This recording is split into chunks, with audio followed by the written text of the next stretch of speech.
পরিবর্তন এই সংসারের শাশ্বত নিয়ম। কোনো রাজা নেই যিনি চিরকাল রাজা থাকেন, কোনো ধনী ব্যক্তি নেই যিনি চিরকাল ধনী থাকবেন। এই সংসারে সূর্যের স্থান নেওয়ার জন্য চন্দ্রিমার আগমন ঘটে। কোনো স্থান যাকে পতিত বলা হয়েছিল সেখানে মহল তৈরি হয়েছে, কোনো স্থান যাকে আজ মলিন বলা হয়েছে কাল সেখানে মন্দিরও স্থাপন হতে পারে। কোনো ঋতু চিরকালের জন্য থাকে না, কখনো সময় চিরকাল একরকম থাকে না। আজ যে আপনার কাছে রয়েছে কাল অন্য কারোর ছিল, আজ যে আপনার কাছে রয়েছে কাল তা অন্য কারোর কাছে চলে যাবে। আপনার সাথে কিছু থাকলে তা হলো আপনার কর্ম, কিন্তু সেই কর্মের পরিণামও আপনার নয়। আপনি শুধু কর্ম করুন, বাকি সবকিছুই পরিবর্তনশীল। কিন্তু সেই পরিবর্তনকে দেখে ভয় পাওয়ার প্রয়োজন নেই, তাকে স্বাগত জানান। যদি আপনি হাসি মুখে সেই পরিবর্তনকে স্বাগত জানান, তাহলে এই পরিবর্তনও হাসি মুখে আপনার সাথে থাকবে। আসুন আমার সাথে ভালোবেসে বলুন, রাধা রাধা। বটবৃক্ষের বীজ সর্ষের দানার থেকেও ছোট হয়, কিন্তু যখন তা নিজের রূপ ধারণ করে তখন তা বিশাল বৃক্ষের আকার ধারণ করে, যা সহস্র বছর ধরে বেঁচে থাকে, ছায়া প্রদান করে, পাখিদের আশ্রয় প্রদান করে, আর দেয় পথচারীদের বিশ্রাম করার স্থান। কেন? কারণ সেই ছোট বীজ তা মাটির ভেতরে গিয়ে নিজের খোলস ত্যাগ করে। অন্ধকারে থাকে সে, যতই আলো আসুক না কেন, যতই বর্ষা আসুক না কেন, সব সহ্য করে। আর তারপরে একটা চারা গাছ অঙ্কুরিত হয়, তারপর ধীর গতিতে একটা বিশাল বৃক্ষতে পরিণত হয়। দেখুন, জীবনে কঠিন সময় আসে, এই জন্য নয় যে আপনি হার মেনে নেবেন, এই জন্য আসে যাতে আপনি ভবিষ্যৎ নির্মাণের জন্য নিজেকে তৈরি করতে পারেন। যদি কঠিন সময়ে আপনি ওই বীজের মতো দৃঢ় হয়ে থাকতে পারেন, তাহলে আপনিও একদিন সেই বিশাল বৃক্ষের মতো নিজের অস্তিত্ব গড়ে তুলতে পারবেন, যা সহস্র বছর পর্যন্ত মনে রাখা হবে। আসুন আমার সাথে ভালোবেসে বলুন, রাধা রাধা। সঞ্চয়। মানুষের যখন থেকে বোধবুদ্ধি হয় সঞ্চয় করতে আরম্ভ করে দেন। সঞ্চয় করতে থাকেন ভোজনের, সঞ্চয় অর্থের, সঞ্চয় শক্তির। নিজের জন্য করেন, নিজের পরিবারের জন্য করেন, নিজের স্ত্রীর জন্য করেন, সন্তানের জন্য করেন, সন্তানের সন্তানের জন্যও সঞ্চয় করেন। সঞ্চয় করার জন্য ওনার কাছে অনেক কারণ রয়েছে, কারণ উনি এটা ভাবেন যে এই সঞ্চিত শক্তির জন্য কেউ ওনার কোনো ক্ষতি করতে পারবে না। মানুষ ভুলে যান একটা গুরুত্বপূর্ণ কথা, এই সত্য, উনি এই সংসারে খালি হাতেই এসেছিলেন, আর এখান থেকে ওনাকে খালি হাতেই যেতে হবে। যা এখানকার তা এখানেই থেকে যাবে। আর যদি কিছু ওনার সাথে যায় তা হলো ওনার কর্ম, আর কিচ্ছু নয়। তাই যদি কিছু অর্জন করতে চান তাহলে শুভ কর্ম অর্জন করুন, আত্মশক্তি অর্জন করুন, কারণ পরলোকে এটাই হবে আপনার সম্পত্তি। তাহলে কি এটা আপনি অর্জন করতে চান না? আসুন আর আমার সাথে ভালোবেসে বলুন, রাধা রাধা। সদিচ্ছা। দেখতে গেলে 3 অক্ষরে তৈরি এই শব্দ, কিন্তু সমস্ত ত্রিলোক তার উপরেই আধারিত। আপনি এই সংসারে এসেছেন, তখন অবশ্যই শ্বাস নেবেন, কিন্তু তার বদলে আপনাকে কিছু তো দিতেই হবে। আপনার উপর নির্ভর করছে আপনি কি দেবেন। কি দেবেন এই সংসারকে, এই সমাজকে, নিজের পরিবারকে, আর তার বদলে কি নেবেন? যশ নাকি অপযশ? দেখুন, এক ছিল রাবণ, যে কিনা সমুদ্র পার করল সীতাকে অপহরণ করার জন্য, আর এক ছিলেন রামচন্দ্র, যিনি সমুদ্র পার করেছিলেন, সেতু বানিয়ে গিয়েছিলেন সীতাকে ফিরিয়ে নিয়ে আসার জন্য। দুজনেই সমুদ্র পার করেছিলেন, শুধু পার্থক্য ছিল সদিচ্ছাকে বোঝার, লক্ষ্যের। অনেক মানুষের যাত্রা একরকম হতেই পারে, কিন্তু আনন্দ তখনই লাভ করবেন যখন লক্ষ্য শুভ হবে, মহান হবে। এই লক্ষ্য দিয়ে এই সংসারের কল্যাণ হবে এবং মানুষের সম্মান হবে। যদি আপনার সংকল্প উচিত হয় তাহলে আপনার লক্ষ্য উচিতই হবে, নয়তো শুধুমাত্র বিনাশ হবে। আর উচিত এটাই হবে যে বিনাশের হাত থেকে যেন নিজেকে বাঁচানো যায়, কি বলেন? তাই জীবনে যে লক্ষ্য স্থির করছেন মনে রাখবেন তা যেন শুভ লক্ষ্য হয়। যদি এরকম হয় তাহলে আপনার যাত্রা, আপনার জীবন দুটোই শুভময় হবে। আসুন আর আমার সাথে ভালোবেসে বলুন, রাধা রাধা। সুরক্ষা। এই সুরক্ষা আসলে কি? এটা কি কোনো কবচ নাকি কোনো সীমা? এই সুরক্ষা আসলে অন্য কিছু। আমাদের মাতা পিতা, আমাদের প্রিয়জন, আমাদের বন্ধু, এই সমাজ, আমাদের শুভাকাঙ্ক্ষী, আমাদের আত্মীয়, এনারা সবাই আমাদের জীবনে কোনো না কোনোভাবে সুরক্ষা দিয়ে থাকেন, একটা কবচ দিয়ে থাকেন কোনো না কোনো রূপে। কিন্তু দেখতে গেলে আমাদের পরাক্রমের পথে, আমাদের বীরত্বের পথে, আমাদের সাহসের পথে এই সুরক্ষাই সবথেকে বড় বাধা হয়ে দাঁড়ায়। একবার ভেবে দেখুন, যদি আপনি কোনো সুরক্ষাই না পান, বা যদি আপনি এই সুরক্ষা ভেঙে বাইরে আসতে পারেন, তাহলে আপনার বীরত্ব চরম সীমায় পৌঁছে যায়। কেন? কারণ তখন আপনি জানেন যে এই সংসারের সম্মুখীন আমাদের নিজেদেরই হতে হবে। আপনি বুঝে যান যে শত্রুর সম্মুখীন এবার নিজের বলের দ্বারা, নিজের পরাক্রমের দ্বারা, নিজের সাহসের দ্বারা করতে হবে। আর তখন আমাদের মনের মধ্যে এই শক্তি জাগ্রত হয়। এই শক্তি অন্তরেই বসবাস করে। শুধু এটা চিনে নিতে হবে, একে জাগ্রত করতে হবে। আর এটা সুরক্ষা ভেঙে যাওয়ার পরেই সম্ভব হয়। আর যারা নিজের শক্তি সম্পর্কে জানেন,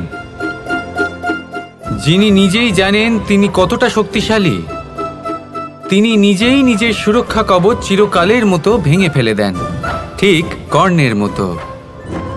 আর তারপরে দেখুন, আপনার পরাজয় হোক বা বিজয়ী হোক না কেন, সেটাই অনেক বড় হয়, সেটাই প্রশস্ত হয়ে থাকে। সেই জন্য ত্যাগ করুন নিজের ভয়কে, নিজের আশেপাশের এই সুরক্ষা চক্রকে ভেঙে ফেলুন, আর সম্মুখীন হন এই সংসারের নিজের শত্রু সম্মুখীন হন। পরাক্রমের এই অঙ্কুর, তা অঙ্কুরিত হওয়ার জন্য বীজের উপরের এই কবচ, এটা ভেঙে যাওয়া অতি আবশ্যক। আসুন আমার সাথে ভালোবেসে বলুন, রাধা রাধা। কর্ম এবং ফল। দেখতে গেলে এই সমস্ত ব্রহ্মাণ্ড এই দুইয়ের মাঝেই স্থির হয়ে আছে। মানুষজন কর্ম করেন ভালো ফল লাভের আশায়, আর ভালো ফল লাভের আশায় উনি এটাই ভুলে যান যে উনি যে কর্ম করছেন তা কি করছেন। আমি বলেছিলাম কর্ম করুন ফলের চিন্তা না করে, কিন্তু কি কর্ম করছেন সেই বিষয়ে ভাবাটাও অত্যন্ত আবশ্যক। নয়তো অনেক সময় আমরা এমন কর্ম করে ফেলি যা না চাইতেও বিষে পরিণত হয়। যা হয়েছে দুঃশাসনের সাথে, দুর্যোধনের সাথে, গুরু দ্রোণের সাথে। একজনের মানসিকতা উচিত ছিল না, একজনের বিবেক উচিত ছিল না, আরেকজন যে পক্ষ নির্বাচন করেছিলেন সেই পক্ষ উচিত ছিল না। আর যা কিছু ওনাদের সাথে হলো, আপনার, আমার, আমাদের সকলের সাথে তা হতে পারে। আমি বলেছিলাম কর্ম করুন, ফলের চিন্তা করবেন না, কিন্তু এই কর্মের বিষয়ে বিচার করে দেখাটাও ততটাই আবশ্যক। দেখুন, কর্ম করার উচিত প্রক্রিয়া ফলের চিন্তা না করা, কিন্তু যদি আপনার কর্ম শুভ হয় তাহলে তার ফলও নিয়তি আপনাকেই দেবে। সর্বদা কর্ম করার সময় এটা ভাবুন যে আপনার এই কর্ম এই সংসারকে, এই সমাজকে, আপনার পরিবারকে, আপনার আশেপাশের মানুষজনকে কোন দিশায় নিয়ে যাবে। যদি এটা সবার জন্য মঙ্গলময় হয় তাহলে কর্ম করতে থাকুন। আর হ্যাঁ, নিশ্চিত রূপে ফলের চিন্তা করবেন না। আসুন আমার সাথে ভালোবেসে বলুন, রাধা রাধা। যখন আমরা হাঁটতে থাকি আর আমাদের পায়ে কাঁটা বিঁধে যায়, তখন মুখ দিয়ে আহ বেরিয়ে আসে, কান্না চলে আসে, আর অনেক সময় অভিশাপও বেরিয়ে আসে। কিন্তু আমরা কি কখনো এটা এইভাবে দেখেছি, এইভাবে ভেবেছি যে আমরা যে পথে চলেছি সেই পথে কাঁটা বিঁধেছে, নাকি আমরা সেই পথ নির্বাচন করেছি যাতে শুধুই কাঁটা রয়েছে? নাকি আমরা এভাবে ভেবে দেখেছি যে এই কাঁটা আমাদের কষ্ট দিতে এসেছে, নাকি এটা আমরাই বিছিয়ে রেখেছিলাম? সাবধান থাকা উচিত ছিল, কারণ কাঁটা বিঁধলে যন্ত্রণা হবে, চিৎকার করে ফেলতে পারি, মুখ থেকে অভিশাপও বেরিয়ে আসতে পারে। কিন্তু এই অভিশাপ শুধুমাত্র আমাদের তরফ থেকে অভিশাপ হয়, সামনের ব্যক্তিটির ওপরও নির্ভর করে। এবার সেই ব্যক্তি যদি এমন হয় যে ফুল আর কাঁটা এই দুই সমানভাবে গ্রহণ করতে পারে, তার কাছে অভিশাপও বরদানে পরিণত হয়। শেষ পর্যন্ত ব্যাপারটা দাঁড়ায় ভাবনা, চিন্তা, দৃষ্টিভঙ্গির ওপর। কারণ আপনার এই ভাবনাই সত্যি হয়ে সামনে আসে। সেই জন্য এই ভাবনা, চিন্তা, মানসিকতাকে গুরুত্ব সহকারে দেখবেন। এই বিবেচনা নিয়ে বিবেচনা করতে শিখুন। আমার কথার অর্থ হলো যে জীবনে যখন এরকম কিছু একটা ঘটবে তখন ভেবে দেখুন যে এরকম কেন হলো। আপনি কি এমন কোনো কর্ম করেছিলেন যার কর্মফল এটা? এমন কোনো কাজ যা অনুচিত ছিল, অসত্য ছিল, যা অভদ্রতার কারণ ছিল? ভেবে দেখা প্রয়োজন। দেখুন, ইচ্ছে হলো আপনার যে আপনি কি করতে চান। ভাবনা আপনার, সত্য আপনার, জীবন আপনার, সিদ্ধান্ত আপনার। আসুন আর আমার সাথে ভালোবেসে বলুন, রাধা রাধা। সময়, এই সময় আসলে কি? এই সময় একটা সরল রেখা তো কখনোই নয়। সময় হলো একটা চক্র। যেখানে এর আদি সেখানেই হলো এর অন্ত, আর যেখানে তা শেষ হয় সেখান থেকেই তার শুরু হয়। এই সময় একটা অত্যন্ত বিচিত্র চিন্তা, বিচিত্র ভাবনা। এ একটা বিচিত্র বস্তু যা কেউ বুঝতে পারেন না। এই সময়ের লীলা, এর কোনো প্রমাণ নেই, কোনো জ্ঞান নেই, কোনো পরিমাপ নেই। শুধু এটুকু আমরা জানতে পারি, যেখানে শেষ হবে সেখান থেকে একটা নতুন সূচনাও হবে। যা আজ আপনার কাছে আছে কাল অন্য কারোর কাছে যাবে, তারপরে তার কাছ থেকেও অন্য কারোর কাছে যাবে, তারপরে তার থেকেও ছিনিয়ে নেওয়া হবে। এই নিয়তির একজনের কাছ থেকে অন্যজনের কাছে আদান প্রদানের এই সময় হলো আপনার সময়। এই সময়ের সদ্ব্যবহার করুন, এই সময়কে বাঁচুন। আপনাকে শুধু এটাই সুনিশ্চিত করতে হবে যে আপনি কোন পক্ষে আছেন। আর সত্যি বলতে কি, আপনার জীবনের পরিণাম নির্ভর করে আপনার নির্বাচনের ওপর। আপনি কোন পক্ষ নির্বাচন করছেন। তাহলে মনে রাখবেন, জীবনে সেই পক্ষই নির্বাচন করবেন যা চয়ন করার পরে আপনি সুখ অনুভব করবেন, আপনি সন্তোষ লাভ করবেন, প্রসন্নতা লাভ করবেন। আর আমি এটাই সুনিশ্চিত করব যে এই পক্ষ যেন শান্তির পক্ষ হয়, এই পক্ষই যেন প্রেমের পক্ষ হয়। তাহলে চিন্তা করবেন না, আর আসুন আমার সাথে ভালোবেসে বলুন, রাধা রাধা। দৃষ্টি আর দৃষ্টিভঙ্গি, এই সমগ্র লীলা হলো এই দুইয়ের। বিচিত্র হতে পারে, কিন্তু এটাই সত্যি। এবার আপনাকে একটা উদাহরণ দিয়ে বোঝাই। অনেক সময় আপনি কোনো ব্যক্তিকে এটা বলতে শুনবেন যে আমি আমার নিজের উপরে গর্ব করি, আমি নিজেকে নিয়ে গর্ব করি, আমি খুব ভালোভাবে আমার মা বাবার সেবা করি, ওনাদের আমি সবসময় সুখী রাখি, ওনাদের আমি একটা বাড়ি দিয়েছি, সকল সুখ সুবিধা দিয়েছি, ওনাদের জীবনে প্রত্যেক জিনিস দিয়েছি আর দেব যা তাদের প্রয়োজন। এবার আমাকে বলুন যে আপনি কে হন। আপনি হলেন সেই বীজ যা আপনার মাতা পিতা রোপণ করেছেন। আপনার মা বাবাই আপনাকে এই সংসারে জন্ম দিয়েছেন। এবার এই সব কথার কি তাৎপর্য? এই হলো সেই ব্যক্তির দৃষ্টিভঙ্গি। এবার দেখা যাক এই প্রকৃতি আমাদের কি শেখায়। কখনো কোনো গাছকে দেখবেন, যখন সেই গাছে ফল আসে, সে মালিকে এটা বলে না যে দেখো আমি তোমাকে ফল খেতে দিচ্ছি। সেই বৃক্ষ এটা বলে না যে দেখো আমি তোমায় আহার করতে দিচ্ছি, কারণ ও জানে যে এটা হলো সেই মালির পরিশ্রম, এটা হলো তারই কর্মের ফল, আর এটা তারই পাওয়া উচিত। সে বলে যে তোমার জিনিস তোমাকেই অর্পণ করলাম, এ আমার জিনিস নয়। ও জানে সেই মালির গুরুত্ব আসলে কি। এটা হলো তার দৃষ্টিভঙ্গি। সেই জন্য আপনি জীবনে কোন ব্যক্তির মধ্যে, কোন পশু পাখির মধ্যে, কোন প্রাণীর মধ্যে, কোন পরিস্থিতিতে, কোন আবেগের মুহূর্তে কি দেখতে পাচ্ছেন, সেটা আপনার দৃষ্টিভঙ্গির উপরে নির্ভর করছে। তাই নিজের মনে ধন্যাত্মক ভাব জাগ্রত করুন, শুভ চিন্তা নিয়ে আসুন। এই ভাবনাই সত্য হয়ে সামনে আসবে। এই দৃষ্টিভঙ্গি এমন হয়ে যাবে যে আপনার জীবনে সবকিছুই শুভ হবে। তাহলে আসুন আর আমার সাথে ভালোবেসে বলুন, রাধা রাধা। প্রতিশোধ অথবা কাউকে দুঃখ দেওয়ার ভাবনা, যদি এটা আপনার মনে থাকে তাহলে আপনি নিজের মনেই যন্ত্রণার একটা বিশাল বৃক্ষ রোপণ করছেন, এটা মনে রাখবেন। কারণ কাউকে দুঃখ দেবার এই ভাবনা, এটা হলো সেই বীজ যা আপনার মনেই পতিত হবে, আপনার মনেই অঙ্কুরিত হবে, আর আপনার মনেই একটা বিশাল বৃক্ষরূপে বেড়ে উঠবে। জীবন আপনার, কর্ম আপনার, কাউকে দুঃখ দেবার ভাবনা আপনার ছিল, এই বৃক্ষ হলো আপনার, তাই এর ফলও আপনিই পাবেন, যা গ্রহণও আপনাকেই করতে হবে।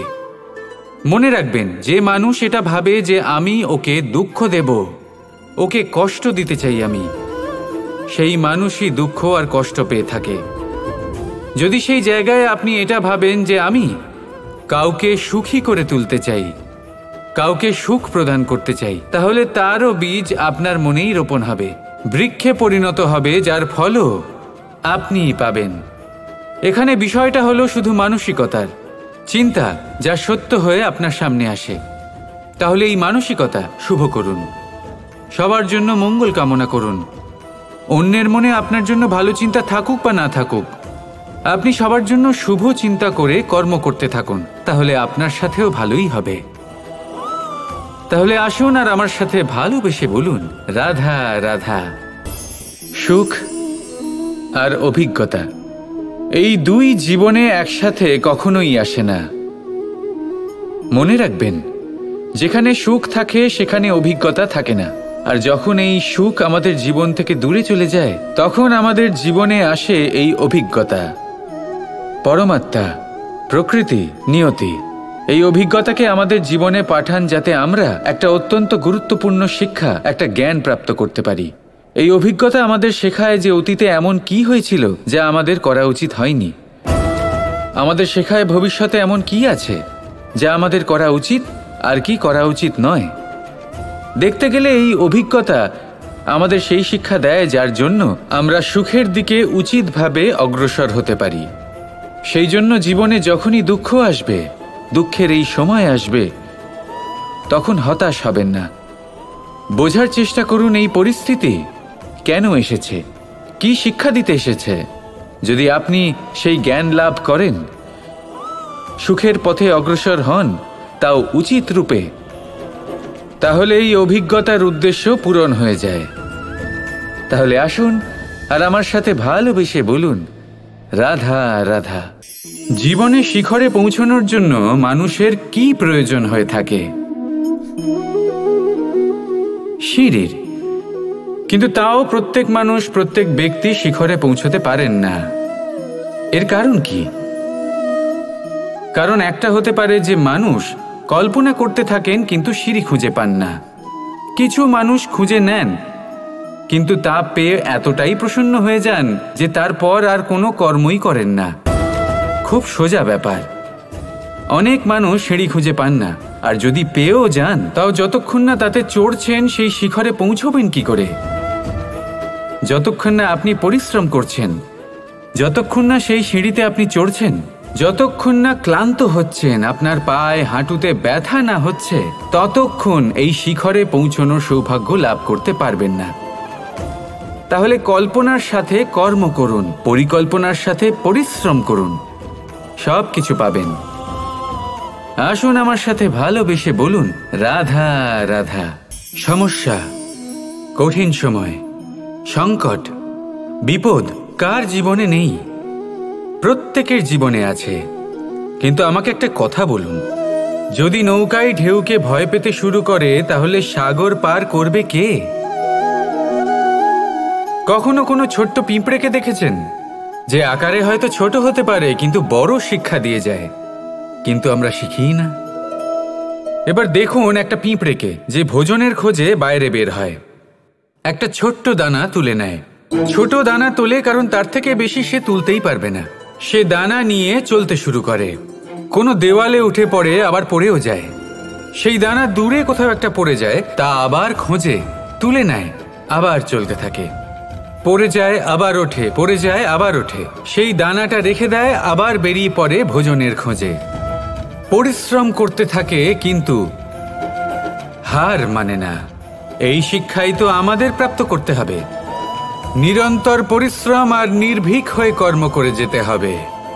এটাই হলো সাফল্যের মাধ্যম, এটাই হলো জয়ের মন্ত্র, অচ্যুত অজয় অস্ত্র। তাহলে আসুন আর আমার সাথে ভালোবেসে বলুন, রাধা রাধা। আমরা সকলে চাই আমাদের জীবনে সাফল্য আসুক। আমরা চাই যে এই সংসারে আমাদের খ্যাতি ছড়িয়ে পড়ুক। আমরা চাই যেন আমরা আলোচিত হই। কিন্তু শুধু চাইলেই কি যায় আসে? যদি এই সংসারে আলোচিত হতে হয় তাহলে পরিচিত হতে হবে পরিশ্রমের দ্বারা। যতক্ষণ না আপনারা পরিশ্রমের সাথে পরিচিত হবেন, সাফল্যের সাথে পরিচিত হবেন না। সংঘর্ষ করতে হবে প্রতিদিন, প্রতি বছর। জীবনের সব পরিস্থিতিতেই হয়তো নতুন নতুন বাধা আসবে, নতুন নতুন বিঘ্ন ঘটবে। কিন্তু এটা আবশ্যক নয় যে সমস্ত বিঘ্ন বিনাশের জন্য আসবে। কিছু বিঘ্ন আপনার পথ প্রশস্ত করার জন্য আসবে, আপনার পথ পরিষ্কার করার জন্য আসবে। যদি আপনাকে উদাহরণ দিই, যখন বন্যা আসে, বাড়ি ঘর ভেসে যায়, তখন আমরা হতাশ হয়ে পড়ি, আমরা দুঃখী হয়ে পড়ি। কিন্তু সেই বন্যাই আমাদের সেই ধরিত্রীকে এত উর্বর করে তোলে যে সেই উর্বর অংশ কাজে লাগিয়ে আমরা সেরকম আরও 10টা বাড়ি বানাতে পারি। তাহলে ধন্যাত্মক থাকুন আর যে কোনো সংঘর্ষের জন্য প্রস্তুত থাকুন। জীবনে অনেক দূর যেতে পারবেন। তাহলে আসুন আমার সাথে ভালোবেসে বলুন, রাধা রাধা। জীবনে কখনো কখনো আমরা সেই পরিস্থিতিতে ফেসে যাই যখন আমাদের মনে হয় যে আমাদের নতুন কিছু একটা করতে হবে, কিন্তু আমরা করতে পারি না। কারণ কোথাও না কোথাও আমরা রীতির দ্বারা আবদ্ধ, আর আমরা সেই রীতি ভাঙতে চাই না। কেবল একটাই প্রশ্ন আসে মনে, আশেপাশের মানুষ কি বলবে, আশেপাশের মানুষ কি ভাববে। আপনাকে একটা প্রশ্ন করি, কারা এই মানুষজন? আপনার জন্মের সময় এই মানুষজন কোথায় ছিলেন? যখন আপনি কোনো সমস্যায় পড়েন তখন এই মানুষজন কোথায় থাকেন? এগিয়ে এসে কি আপনাকে সাহায্য করেন, নাকি সেই সমস্যার সমাধান আপনি নিজেই করেন? এইসব মানুষজনের চিন্তা ত্যাগ করুন যদি আপনি জীবনে বাঁচতে চান। ভেবে দেখুন জীবনে কি কি শুভ আছে আর কি কি শুভ করতে পারেন। যদি তা স্রোতের বিপরীতে হয় তাহলে সংঘর্ষ করুন, কিন্তু এইসব মানুষজনের কথা ভাববেন না। ভেবে দেখুন জীবনে আপনি কি কি শুভ কাজ করতে পারেন। এটা ভাবুন যে আপনি কখনো এমন কোনো কাজ করে ফেলেননি তো যার জন্য কারোর হৃদয় আহত হয়েছে। শুভর দিকে নিজের চিন্তা কেন্দ্রীভূত করুন, আপনার জীবনে সব কিছু শুভই হবে। তাহলে আসুন আমার সাথে ভালোবেসে বলুন, রাধা রাধা। আজকাল আপনি দেখে থাকবেন যে মা বাবা শুধুমাত্র সন্তানকে ভালোবাসেন তা নয়, তাদের মোহেও জড়িয়ে পড়েন। বিদ্যালয়ে যখন পাঠান তখন সমস্ত সুযোগ সুবিধা দিয়েই পাঠান। চেষ্টা করেন যে সবসময় যেন সন্তান তাদের চোখের সামনেই থাকে। কিন্তু ভুলে যান এক অত্যন্ত গুরুত্বপূর্ণ কথা, যে সন্তানকে এক নতুন দৃষ্টিভঙ্গি দেওয়াই হলো ওনাদের কর্তব্য। সেই জন্য পুরাতনকালে শিষ্যদের গুরুকুলে পাঠানো হতো, বাড়ির থেকে দূরে। কারণ বাড়ি ছেড়ে যাওয়া এক সন্তানের জন্য, এক শিষ্যের জন্য অত্যন্ত শুভ লক্ষণ হয়। যখন সে বাড়ির থেকে দূরে, গৃহস্থের থেকে দূরে থাকবে, তখন এই সংসারকে সে এক নতুন দৃষ্টিভঙ্গি দিয়ে দেখবে, পরখ করবে, বুঝতে পারবে, আর সবকিছু নিজে থেকেই শিখে যাবে কখন আক্রমণ করতে হয়, কখন পিছু হটতে হয়, কিভাবে এই সংসারের সম্মুখীন হতে হয়। আর এটা আপনার দৃষ্টি ওকে শেখাতে পারবে না, ওর অভিজ্ঞতা ওকে শেখাতে পারবে। তাই মনে রাখবেন, যদি আপনি চান যে আপনার সন্তানের বিকাশ হোক, তাহলে অনেক সময় ওকে নিজের থেকে দূরে নিয়ে যেতে হয়। যদি মোহে আবদ্ধ থাকেন তাহলে ওর বিকাশ কখনোই হবে না। তাহলে আসুন আমার সাথে ভালোবেসে বলুন, রাধা রাধা। কখনো কখনো মানুষ মনে করেন যে সে নিজেই সব থেকে বেশি শক্তিশালী, তিনি হলেন জ্ঞানী। দেখুন, এটা ভালো ব্যাপার যে আপনার মধ্যে শক্তি আছে, জ্ঞান আছে, আর এটা শুধু আপনার জন্য নয়, এই সমস্ত সমাজের জন্য, দেশের জন্য, সমগ্র পৃথিবীর জন্য অত্যন্ত আবশ্যক। কিন্তু এই কথাটাও বোঝা অত্যন্ত আবশ্যক যে এই জ্ঞান যেন কখনো অহংকার না হয়ে ওঠে। যখন মানুষের মধ্যে জ্ঞান থাকে তখন সে রাম হয়ে ওঠে। রাম, যিনি সমুদ্রের বুকে সেতু বানিয়েছিলেন, বানর সেনার দ্বারা রাক্ষস রাজকে পরাজিত করেছিলেন, আর চিরকালের জন্য সবার কাছে আদর্শ হয়ে উঠেছিলেন। আর যদি মানুষের মনে অহংকার জন্মায় তাহলে সে রাবণ হয়ে ওঠে। দেশে বিদেশে যতই খ্যাতি থাকুক না কেন সে রাক্ষস হয়ে ওঠে, নিজের সাথে সাথে সমস্ত কুলের বিনাশ করে বসে। এবার জ্ঞান নাকি অহংকার, আপনার কি চাই সেই সিদ্ধান্ত আপনার, আর আপনার এই সিদ্ধান্তই নিশ্চিত করবে যে আপনার কর্ম কি হবে, আর আপনার এই কর্মই নিশ্চিত করে দেবে আপনার প্রারব্ধ কি হবে। তাহলে শুভ কর্ম করুন আর আমার সাথে ভালোবেসে বলুন, রাধা রাধা। আপনি কখনো পাখিদের দেখেছেন? যেভাবে মানুষ তার সন্তানকে জন্ম দেয়, পাখিরাও সন্তানদের জন্ম দেয়। আর যেই তার সন্তান এই সংসারে প্রবেশ করে, সেই পাখি তাকে আগলে রাখে, তার যত্ন করে, ওর জন্য বাসা বানায়, ওর জন্য দূর কোথাও থেকে খাবার নিয়ে আসে, নিজের ঠোঁট দিয়ে ওর মুখে খাবার খাইয়ে দেয়, সব কিছু করে। কিন্তু একটা কাজ পাখি করে কিন্তু মানুষ কখনোই করে না। যখন পাখি মনে করে যে তার সন্তান বড় হয়ে গেছে, ওকে এবার ওরা শিখতে হবে, নিজেকেই আত্মরক্ষা শিখতে হবে, নিজের খাবার নিজেই খুঁজে আনতে হবে, তো সেই পাখি তার সন্তানকে বাসা থেকে বের করে দেয়। তারপর সেই পাখির সন্তান নিজে উড়তে শেখে, আত্মরক্ষা করতে শেখে এবং আস্তে আস্তে সে আত্মনির্ভর হয়ে ওঠে। কিন্তু মানুষ কি তার সন্তানের সাথে এটাই করে? কখনোই নয়। মানুষ তার সন্তানকে নিজের সাথে বেঁধে রাখে, সব সময় তার লালন পালনের, তার দেখাশোনার ব্যবস্থা করে রাখে, আর এটাই ভাবেন যে আমি হলাম ওর পালনকর্তা, ওর খেয়াল রাখা তো আমার কর্তব্য। কিন্তু না, এই কাজ করতে করতে উনি আস্তে আস্তে নিজেরই সন্তানের শত্রু হয়ে ওঠেন, তার বিকাশের শত্রু হয়ে ওঠেন। তাই যখন সন্তান বড় হবে তখন অবশ্যই ভালোবাসুন, কিন্তু পাখির মতো কঠোর হওয়াও প্রয়োজনীয়, তবেই তার বিকাশ হবে। ওকে নিজের কষ্ট নিজেকেই সহ্য করতে দিন, শিখতে দিন জীবনের অনুভূতি কেমন, তবেই তার বিকাশ হবে। নয়তো সেই সন্তান আজীবন আপনার জন্য বোঝা হয়ে থাকবে, আর আপনি তার বিকাশের পথে আজীবন বাধা হয়ে থাকবেন। আর আমার মনে হয় না আপনি সেটা চাইবেন, তাই তো? আসুন আমার সাথে ভালোবেসে বলুন, রাধা রাধা। নিয়তি। রাধা আমাকে বলে, কৃষ্ণ, যদি তুমি জানো যে নিয়তিতে কি আছে তাহলে তাকে বদলে দাও না কেন? মহাদেব আমাকে বলেন যে শ্রীকৃষ্ণ, যদি আপনি এটা জানেন যে সাম্বের নিয়তি এটাই, তাহলে আপনি তাকে বদলানোর চেষ্টা কেন করেন? কেন? কারণ আমি একজন পিতা, আর পিতার কর্তব্য এটাই, তিনি যেন সম্ভাব্য সব চেষ্টা করেন নিজের সন্তানের মঙ্গলের জন্য। নিয়তি আমি জানি, কিন্তু এটাও আমি জানি যে কর্মের থেকে বড় আর কোনো নিয়তি হতে পারে না। অভিজ্ঞতাও রয়েছে যে কর্মের হাতে নিয়তির এই চক্র বদলে যেতে পারে। তাই জীবনে যদি আপনার কখনো এমন মনে হয় যে এটা তো অসম্ভব, তখনও চেষ্টা করা কখনোই ছাড়বেন না। কে বলতে পারে আপনারই কর্মের কোনো এক বীজ হয়তো নিয়তির চাকায় আটকে গেল, আর নিয়তিকে নিজের পথ পাল্টাতে হলো, ঠিক কি না? সেই জন্য নিয়তিকে ভাগ্য মেনে নিয়ে চুপ করে বসে থাকবেন না।